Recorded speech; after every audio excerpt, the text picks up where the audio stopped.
Today I'm going to show you how to do a pinhole cast on. This is the cast on I use for projects like the Persian Dreams blanket that has the hexagons. They start in the center, cast on in the center, and then you work your way out to the edges. For this example, I'm going to use worsted weight yarn and a size 8 needle, circular needle. But for the Persian Dreams project, I'm using fingering yarn or sock yarn, and I'm using smaller needles. But I'm going to show you using worsted weight. So I want to get to the tail. This is a pinhole cast on. Here's the tail. I'm going to back up my camera just a bit so that you can see it a little bit easier, and then when I show you the stitches, I'll zoom it back in. I want to start with an overhand knot, just like you were going to use to tie your shoes, but you're not going to tie it tight. So I'm going to lay the yarn across my left hand, and the tail is in my right hand, and I just bring it over top and bring it through. Just an overhand knot. I leave about a 6-inch tail. First thing I want to do is I want to pinch right where the yarns come together in this knot.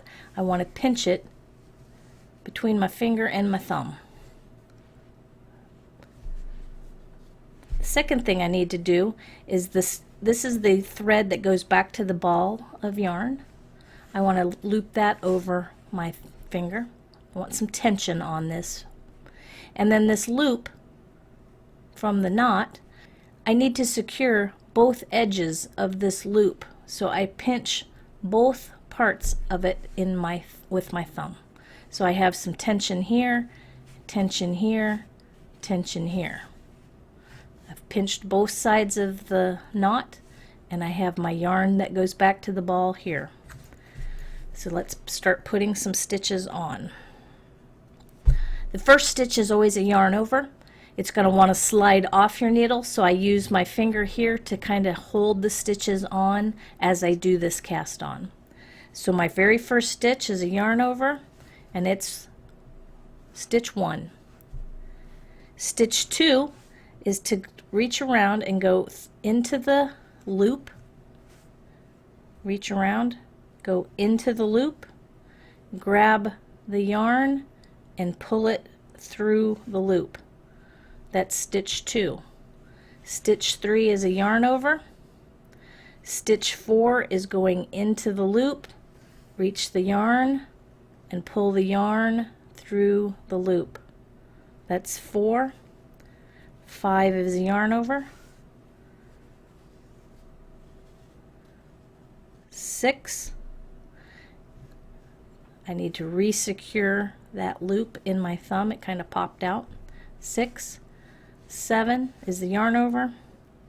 8 going through the loop. 9 is a yarn over. 10 is going back through the loop.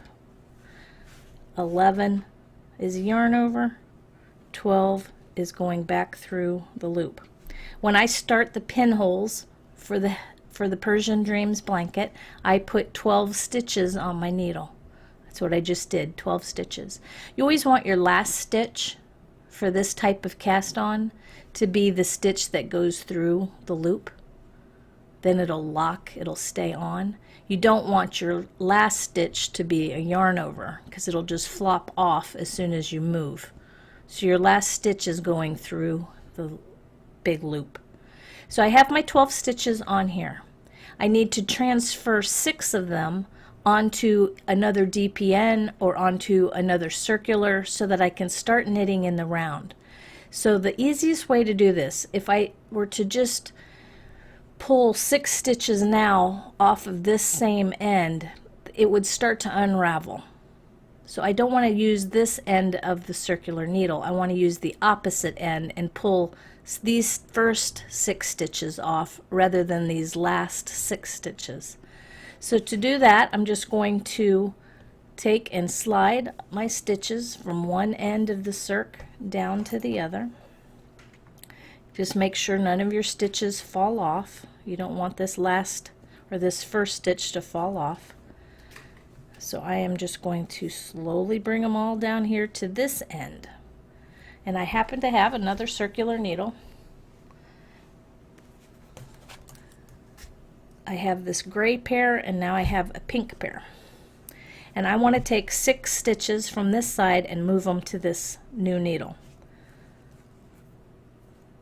Some of the stitches are oriented on here in such a way that it might be easier to get the tip of your needle into the loop by going into the back side as opposed to the front side. So if you need to take some of them off through the back, that's okay. 1, 2, 3, 4, 5. This looks like a stitch right here. This looks like a stitch, but it's actually the bottom of a stitch. I want to twirl this around a little bit because the stitch, the actual stitch, is what's sitting on the needle, not the little bar that's underneath, but what's sitting on the needle. So I've got 5 stitches and my last stitch to bring over. So now I have 6 here, 6 here.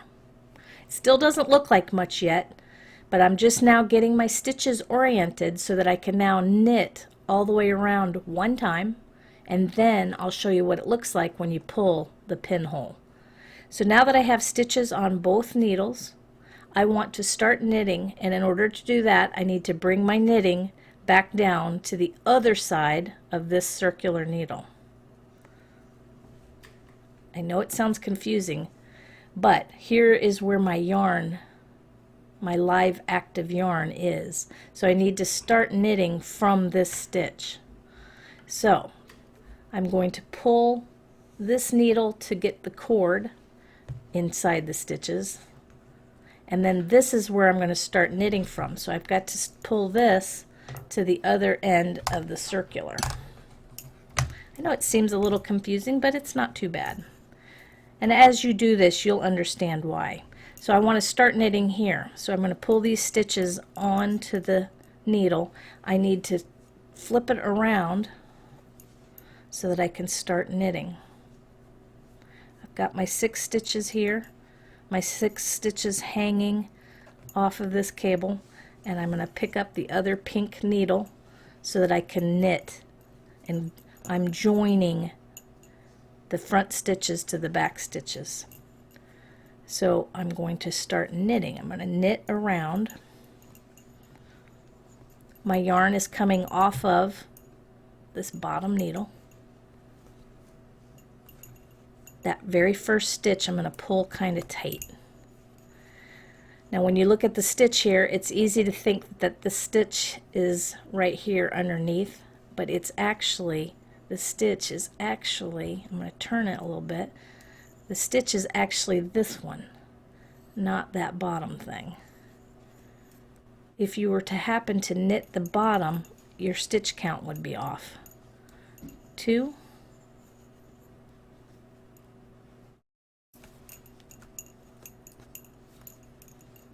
3, 4. Kind of hard sometimes to get your stitch in there. This first row you kind of have to fiddle and fuss just a little bit. 5 and 6. So now I've knitted all the way around on this first side, 6 stitches. Now I need to knit these 6 stitches. So I flip it around, pull this needle so that the cable's going through, and I bring these stitches up onto this side. I should have hopefully 6 stitches still on this side. I reach around and grab the other gray needle, and now I'm going to knit these 6 stitches. I'm going to pull it tight on this first stitch because I want to bring it as close to this underside cable as possible. 1. Sometimes it's hard to see where your next stitch is. You kind of have to wiggle it around, find that stitch. They always want to spin So you don't want them to spin backwards, you want them to spin towards you, and then you'll be able to find the stitch. There it is.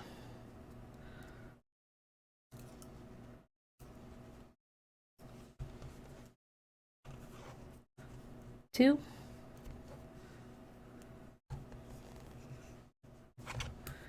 It does feel like you fight this first row, but after this it's easy. 3.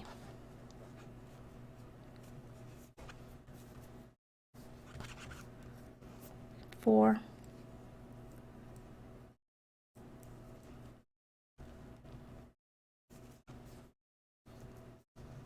5. 6. So I've knit one round. I've come back to where my tail is. I've knit one round. I'm going to speed this video up and I'm going to knit a few more rounds, and then you'll really be able to see the pinhole.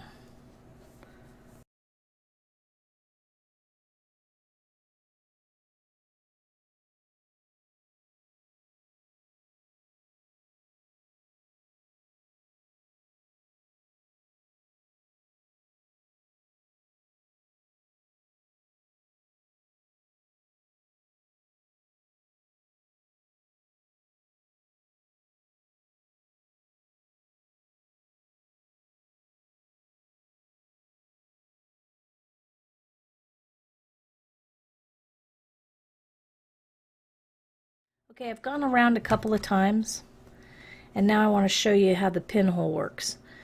It's easier to see if you get both sets of stitches onto the cords and you find where the tail is.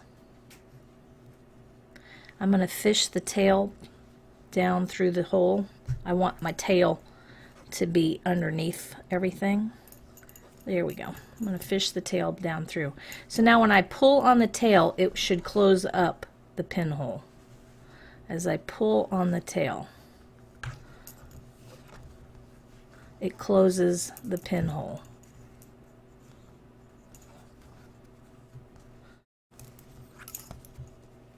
It's a little hard to see, but you can see there is a hole there, and the more I pull on the tail, it tightens that hole up. And you continue working, and as you grow and as this adds rows, you'll start to just have the pinhole in the center, and then your rounds and rounds and rounds. And when you're finished, I tighten the little tail when I'm finished, tighten it, then I weave in the end. You'll find lots of projects that you might need to start in the center and then start growing your knitting out. So I hope this video helps. If you have any questions or comments, leave those in the comment section below. If you have any suggestions for future videos, leave those in the comments below as well. Thanks for watching. Give us a thumbs up if you like this video. We'll see you next time. Bye.